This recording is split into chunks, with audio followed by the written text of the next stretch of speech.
Principal, Monsieur le député de Drummond.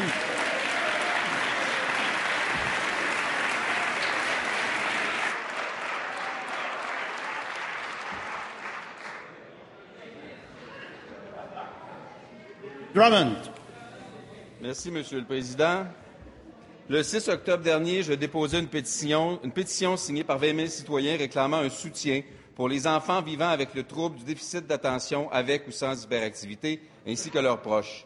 Un Québécois sur 20 vit avec le TDAH et selon les experts, la majorité des Québécois sont en relation avec une de ces victimes. Si la solidarité n'est pas un argument suffisant, ajoutons que le poids économique de ce trouble est énorme pour la société québécoise, justifiant l'application de mesures de dépistage, de diagnostic et d'encadrement. Le réseau des organismes PANDA réclame la création d'une table de travail pour coordonner les efforts des différents acteurs concernés et en arriver à un solide plan d'action. La réussite scolaire, dont tout le monde se revendique, en est un enjeu crucial. Le ministre de la Santé et des Services sociaux va-t-il profiter de la présence de familles dans les tribunes pour donner suite à la création de la table de travail? Monsieur le ministre de la Santé. Monsieur le Président, ce sont des gens qui sont les plus vulnérables dans notre société. Puis comme on le dit souvent, puis comme je le dis souvent, il faut que notre société se préoccupe de ces gens-là puis offre le plus possible de services. Il y a déjà eu beaucoup d'investissements au cours des dernières années. Il y a de nouvelles façons de faire. Quand on s'occupe de façon intensive de ces personnes, on est capable d'avoir un meilleur développement. Et je suis d'accord, on devrait s'asseoir avec les gens qui sont responsables, les parents, les familles, de façon à voir quelles sont les meilleures façons. Est-ce que ça prendra la place d'une table, un groupe de travail?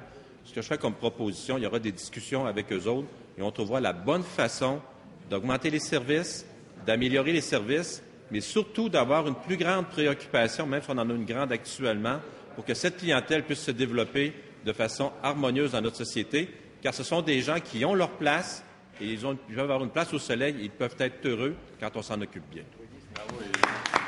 Principal, Madame la députée de Matapédia.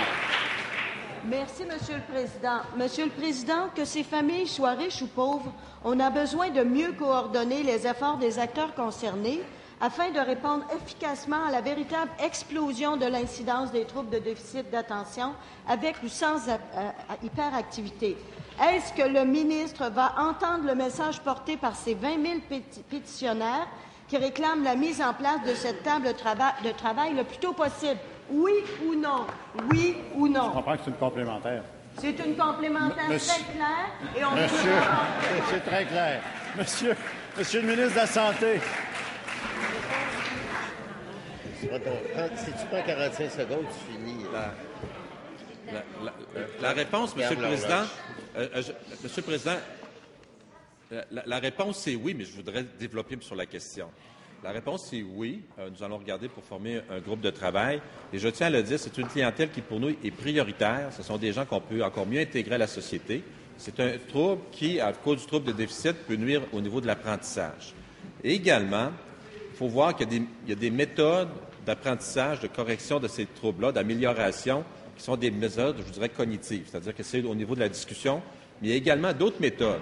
Et là-dessus, je pense que ça a été félicité par ces groupes parce que j'ai rencontré de leurs responsables.